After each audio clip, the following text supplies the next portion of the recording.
It's the man YSN, and you're listening to YSN Radio.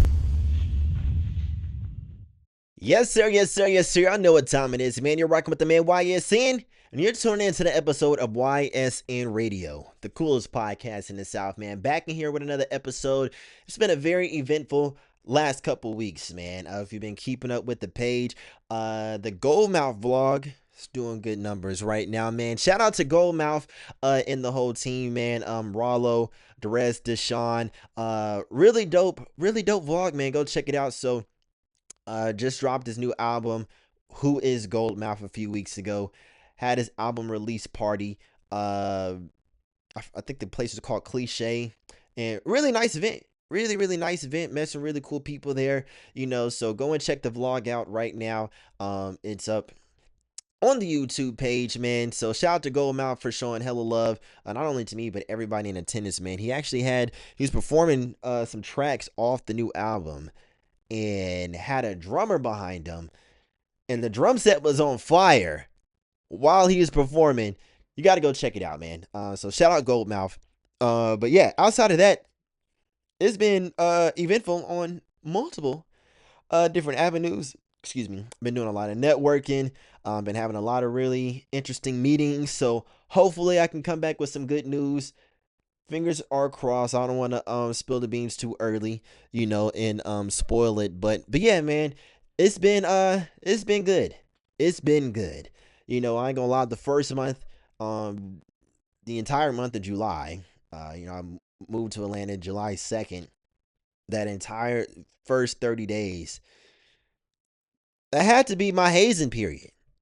Like, nothing was going right, like at all. And it seemed like within the last 2 weeks, everything just started coming together all at once, man, on multiple different areas. So, fingers crossed. I still got a few more meetings and, waiting on a couple more phone calls, man, but fingers crossed. And but yeah, everything is trending in the direction of my way. I'm not saying I'm having my way just yet, but it's trending in that direction.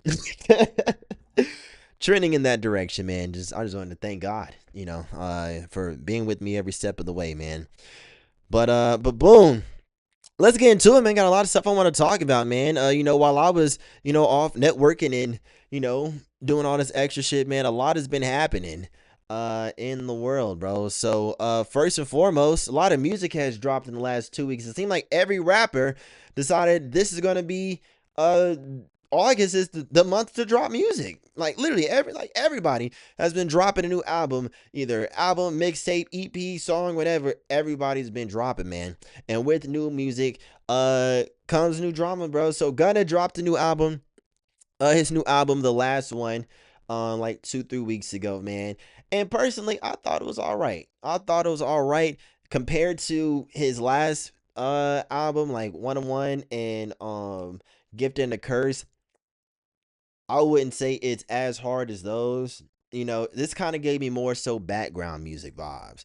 Like it has some decent songs on there. It didn't suck by any means, but like it wasn't really anything that just like 101 had hella bangers on there. Gift and the Curse, hella bangers on there. The last one, man, had a few good songs. Let me pull up. I think Just Say That was one of my favorite songs, and the song he had with Offset. I like that one too. What was it called? At My Purest. Those are my two favorite songs off the album, man. But overall, it just gave me background music vibes, bro. And I think a lot of it has to do is because it is the last album of his on the YSL label, and if you don't know what's been going on with Gunna and YSL and Thug, you feel me? You may just be living under a rock, but apparently this is the last album that he has that he had under his contract with YSL. So, I kind of feel like this was just like a lot of throwaways they just put out just to, wash his hands of the situation. You know what I mean? But even still, good album. I think it sold like 90,000 first week or some shit like that, man. Doing pretty well, man. But the only person who seems to have a problem with it is Young Thug. Thug has been dissing Gunna nonstop since he's gotten out of prison, man, and it has not slowed down, especially now that he's after this album came out. So he had been sending out some tweets talking about you're a rat representer, and a snippet leaked of him. I guess he was on the song with Lil Baby or something, saying that he only fucked with Gunna because of Troop. I guess it's like a mutual friend of theirs that passed away a while back, and like I feel like this whole Gunna being a snitch debate, like not only is it played out, I think the only person who still cares about Gunna being a snitch is Young Thug. That's the only person who cares anymore. Like honestly, you feel me? I mean, which makes sense because he was on trial. He was facing the same charges as him. You know what I mean? But still, though, like nobody gives a fuck anymore. Gunna has dropped nothing but hits ever since he stepped out of jail, and it seems like Thug is like, I don't want to say he's falling off, but he's trending in that direction. He's trending in that direction. It seems like everything, like his entire time he's been out, is just him just hating on Gunna. And like Gunna has been prospering. He's been going, selling out his tours. He's in shape, putting out some of the best music he's ever put out. And all Thug can do is just hate on him. Thug's put out what, like 2 songs since he's been out, and one of them is, was decent. You feel me? But like Thug is not making nowhere near as much noise as Gunna is musically. And the only thing that we've been talking about Thug is how he's been hating on Gunna. You feel me? And it's like at first, like, all right, I mean, I'm not even gonna sit here and say like I understand. You feel me? Him being upset that Gunna took a plea because they're both out. They're both out. And there's been so much like documentation and evidence to come out that said like whatever Gunna did in his plea had no effect on Thug's case or standing in the trial at all. So it's like, what is all this vitriol for? You know what I mean? Because now it's getting to the point where people don't even like are just like bro. It's almost like he wants to go back. You feel me? And I don't know, man. I just think it's super corny, bro. And Thug needs to just put some music out. Just put some music out. Gunna changed the entire narrative around him by putting out good music and keeping his mouth shut. Kind of ironic, don't you think? But either way, Gunna has just left everything in the music. Everything's been in the music, man. And ever since Thug got out, he's just been just taunting him and just prodding him. You feel me? Online. And it's like, just bro, drop some good music, man. Just drop some good music, bro.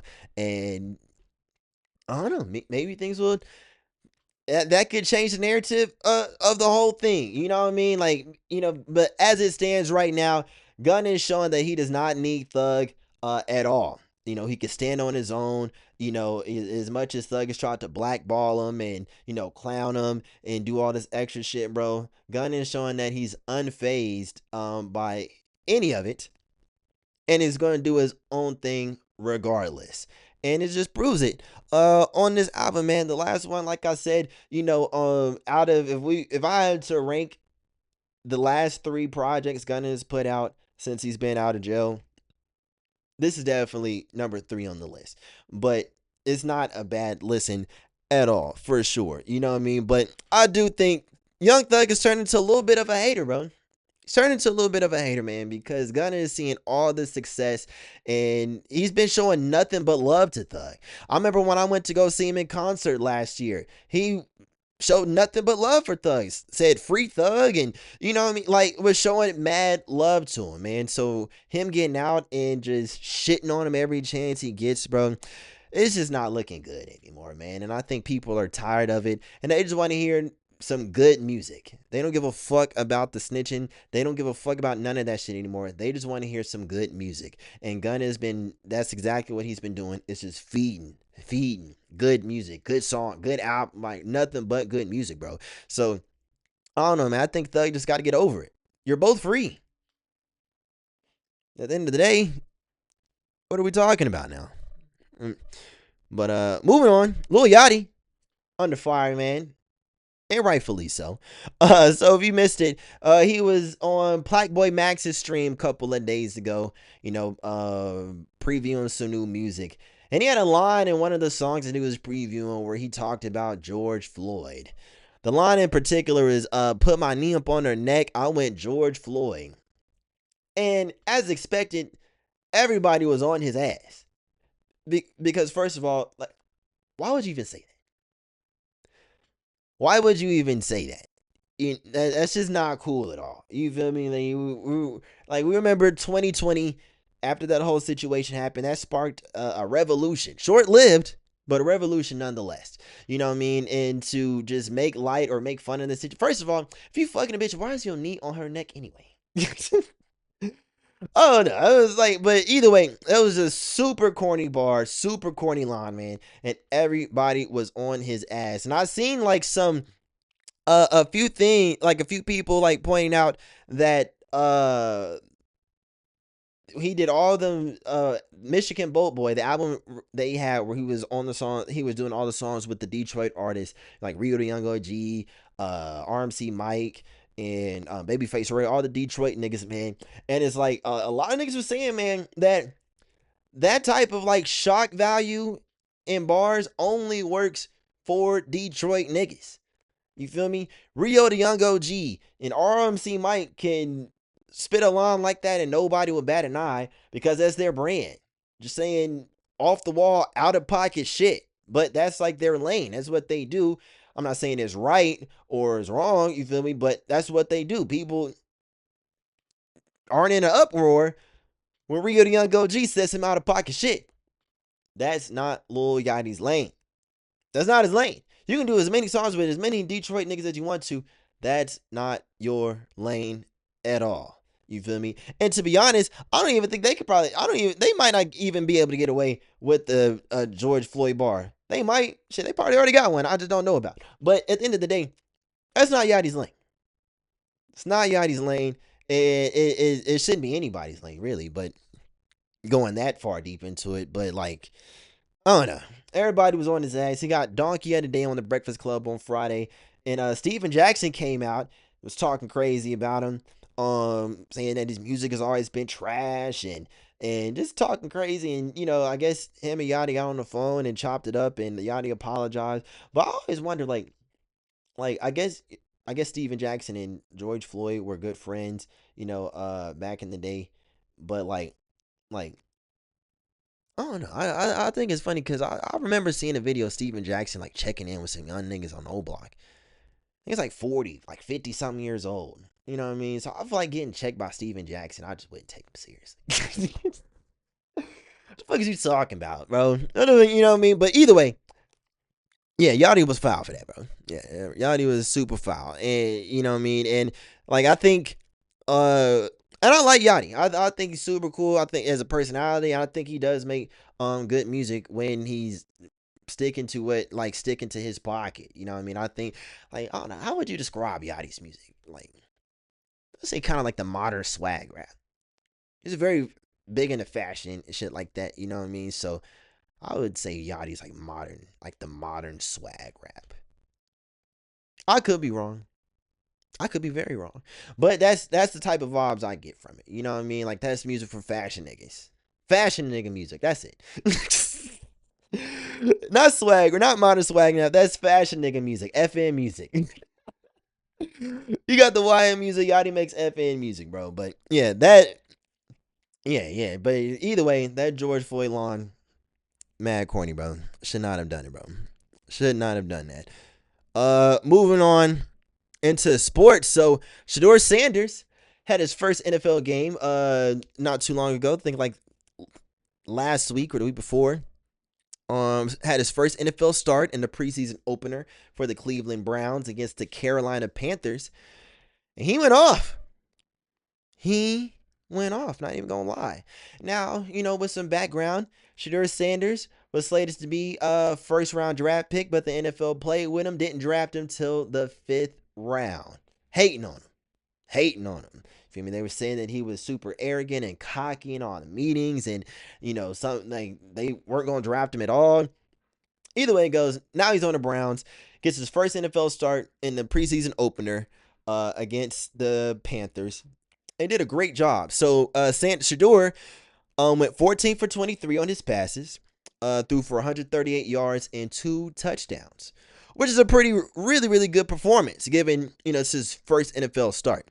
Now, after that, the NFL was on this nigga's nuts so fucking hard, and I called it.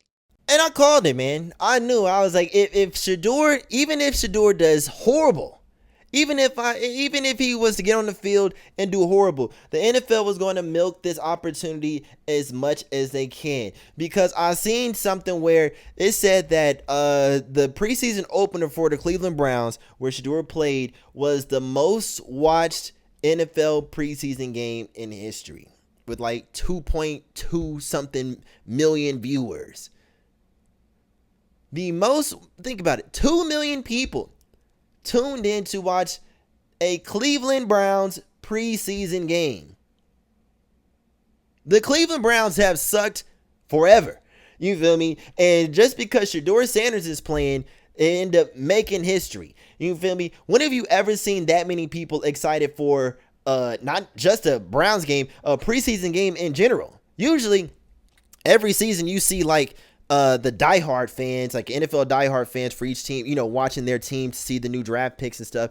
But like this is like the first time that I can remember that everybody, you scrolling through Twitter, Instagram, you're watching ESPN, everybody is talking about this preseason game, man. And it just like, bro, I was like, I knew it. The NFL is going to milk this shit so hard, whether he does good or he does bad. And he gets out on the field, balls the fuck out, and what happens? All the NFL's posting on all their pages, Shedeur. Everything they're saying on ESPN, Shedeur, just on his nuts. Now, what's even crazier is that that they wanted him to fail. They wanted him to get out there and have a bad game so they could justify him going in the 5th round. And be like, see, he wasn't that good. This is why, blah, blah, blah, blah. But no, Shedeur got out there, balled the fuck out, and had all eyes on him. And the sad part is, that's kind of where it ended. Because they end up putting in, what's the other guys they drafted? Dillon Gabriel in the next game. Nobody watched that, of course, you feel me?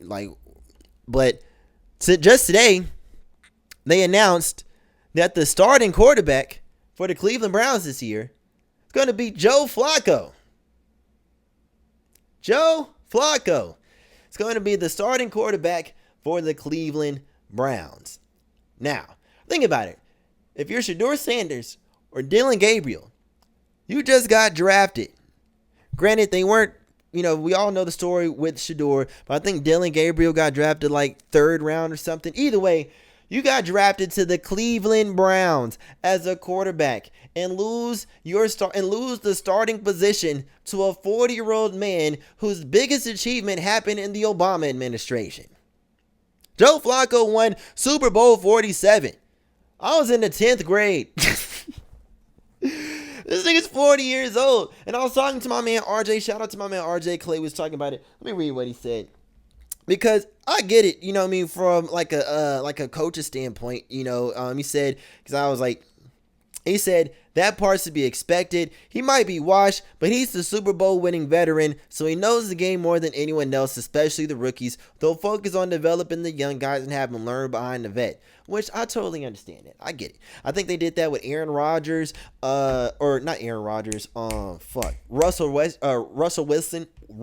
Wilson having Justin Fields sit behind him on the Steelers. But still, though, bro, like, I get it. The veterans got to be veterans, man. But what's the point of drafting this new blood if you're just going to make them sit for some old nigga?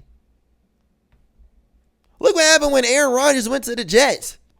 I couldn't tell you who any other quarterback for the Jets. The first 20 seconds, the nigga was on the field, tore his Achilles. You feel me? I don't know, bro. I just think that's wild as shit, man. NFL is all about ratings and star power and storylines, man. Shedeur is he's bringing in the ratings. He broke history. He made history in the draft, making this year's NFL draft the most watched NFL draft in history. Now he made history again with the most watched preseason game of all time with all these viewers watching a fucking preseason game for the Cleveland Browns, and he did a great job. Why does he have to sit behind Joe Flacco?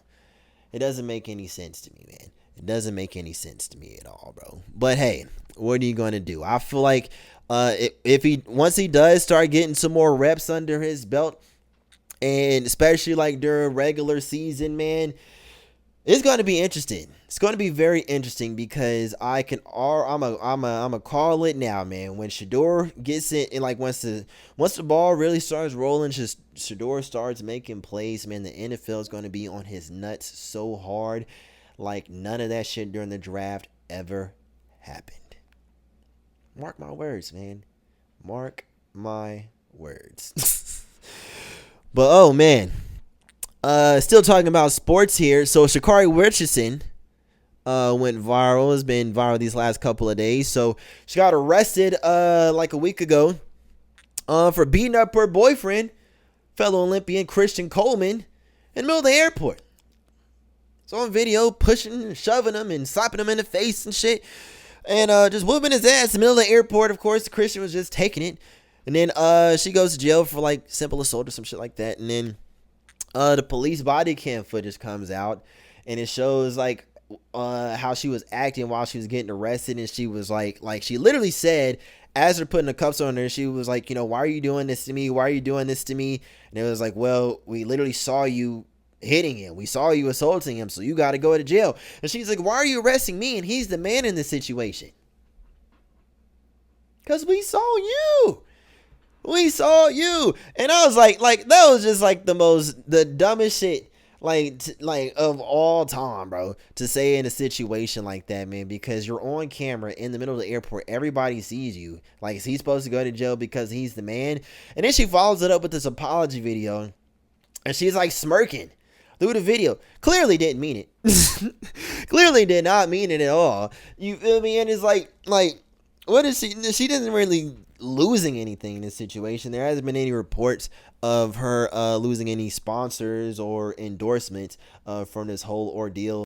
But I think this really exposes a huge double standard with that comment. Why are you arresting me when he's the man? Because like, how many men are sitting in jail right now, or in a grave, or got seriously hurt behind that same thought pattern? Like, think about that though. Like, really think about that, man. Think about it, bro. You at home, your girl beats the dog shit out of you, man. Fucking blacks both your eyes, busts your lips, stabs you, all type of shit. Police show up and take you to jail. It's like, hey man, you the man. So you all in the mugshot, beat the fuck up, bloodied up, just because you're the man. Now, if the other way was around, if Christian Coleman was slapping her up in the middle of the airport, they probably would have executed that nigga on the spot. Plain and simple, man. Plain and simple, bro. But I don't know, man. I just think that was super lame on Shecarri. And it really just exposed like a huge double standard. Now, is a double standard apply as like it's not on. It's definitely loopholes for sure. Definitely loopholes, because I mean shit. The Breezy Bowl has been going, is still going on, selling out. Still selling out. Chris Brown slap a new bitch every year. Still sells out every single tour. So, I mean, there's arguments on both sides. Either way, domestic violence is not cool, no matter who's the perpetrator. You know what I mean? But I think that comment definitely exposed a huge double standard. And it just wasn't a good look at all, man. Wasn't a good look at all. So, hopefully, I don't think she's going to learn. I mean, if you saw the apology video, she don't give a fuck, bro. She don't give a damn, man. Speaking of buzz online, there's been a lot of chatter online, people talking about what happened to the Forex niggas, man. I just thought this has been some funny discussions going on, because like, y'all remember like during like the pandemic, COVID, like definitely during the pandemic, what I feel like was like the height of the Forex movement, man. Everybody named mama was doing Forex, and all them niggas just disappeared. Like, literally, it seemed like everybody you know is on that Forex tip for like a good 3 to 6 months. You know, like the P500, the P1000, whatever fucking ranks they had, you know what I mean? Then like out of nowhere, like all that Forex shit just ceased. Just stopped. What happened to the Forex niggas? What happened? I want to hear the stories. Surviving Forex. Cause I know maybe like 1 or 2 people who still do it, because like trading Forex is actually like a legitimate thing. But the Forex movement, like all that shit was definitely a pyramid scheme. I remember I had entertained it once, and because everybody was doing it, I was like, well shit, let me see what it's about. And when I learned that you had to pay a monthly fee of like $250 to be active in like these damn investor groups, heavy in quotations on investor groups, you have to pay like a monthly fee, and all this and subscribe to all this extra shit, which costs money. And the more people that you get signed up under you will lessen your fee. So it's some bullshit. And honestly, you could just learn how to do it on your own and just do Forex on your own without being part of a team, man. So like, I don't know, bro. Like once it took me like 2 days, and then I was like, yeah, nah, I got my refund quick. And then the nigga who I signed up, like, cause I was like, all right, cool, whatever. And then like I started to think about it more. I was like, oh hell no, bro. He was calling. He was like, hey, did you just cancel your shit? Yeah. Yes, I did. But so I want to know, like, all the people who used to do Forex and was like super vocal about that shit, why'd you stop? Why'd you stop? Enough time has passed for you guys to talk about it. Why did you stop? Inquiring minds would like to know. The funniest part about the Forex movement was like the levels of gaslighting that they would reach if you didn't want to sign up was like astronomical, bro.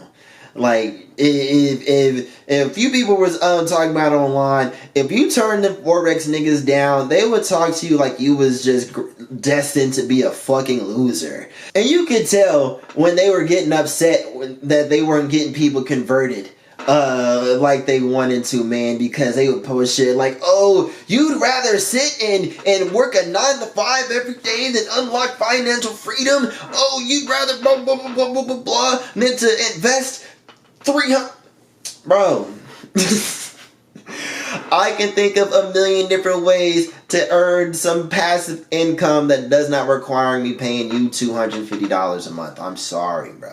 Not to knock anybody's hustle, you feel me? Like I said, there's a few people who come up off that Forex shit, man. It's just not for me. But I do want to know. I would like to know what happened. What happened? That's it. You know, we all want to know. Where did the Forex niggas go, man? Where did they go, bro? But moving on, before we get out of here, got to do some music reviews. A lot of good music has dropped. Like I said, everybody named Mama has dropped a new project these last couple weeks, man. Young Nudie dropped the Paradise album, man, and I actually had the privilege of going to the free show that he put on leading up to literally the day before he dropped the album. Nudie put on a free show at Domain here in Atlanta, and it was dope, man. It was dope. Of course, I was in there. Can't pass up a free concert. That shit was crazy. He performed like the album, bunch of the old shit too, man. It was a vibe. It was a vibe, man. And the album did not disappoint. Some of my favorite songs in there was What's Happening with Lotto. Goat was a really good too. And Ice-T with 21 Savage and Project Pat. But overall, really dope project. Those are my favorite songs, man. And like I said, the free show was a banger, man. So shout out to Young Nudie. G.I.D. also put out a really good album too. God Does Like Ugly. It's the name of the album. And G.I.D. never disappoints, man. And this was like, I feel like this was a show, him showcasing why he's one of the best lyricists in the game, from start to finish. My favorite songs off the album was Community, featuring Clips. It had Malice and Pusha T on there. And I'm not gonna go there. But Community was a super powerful song. I really did like that. And Skate was a good song as well. I had Earth Gang and Sierra on there. Those are my two favorite tracks off the album. Overall, super dope project, man. So shout out to JID, shout out to Young Nudie. JID actually had a free show the same night as Young Nudie. And so when I was driving by, because he announced it like 3 hours before, or like 4 hours before doors was supposed to open, and I was already on that side of town, and the line was already around the block. The announcement had been up for like 20 minutes, and the line was already around the block. I was like, oh shit, but I ended up going to the Nudie show, because I was like, yeah, there's no way I'm getting into that JID show. It's like, I'm gonna be waiting all night, man. But either way, both albums are super cool, super dope, man. Yeah, so shout out to both of them though. Shout out to both of them, man. So I'm gonna wrap it up on that note. For some reason, my audio is it's been acting up, so I gotta figure that out, man. But if you made it this far, thank you very much for tuning in. It's been an episode of YSN Radio, the coolest podcast in the South. Make sure you check out all of the episodes anywhere you get your podcast from. Check out the Goldmouth vlog, and check out the website, ysnradio.com. Follow us on Instagram and TikTok at ysnradio1. Follow my new personal page at number one real YSN, please and thank you. And once again, if you made it this far, thank you very much. Until next time, same place. It's the coolest podcast in the South, YSN Radio. Let's go.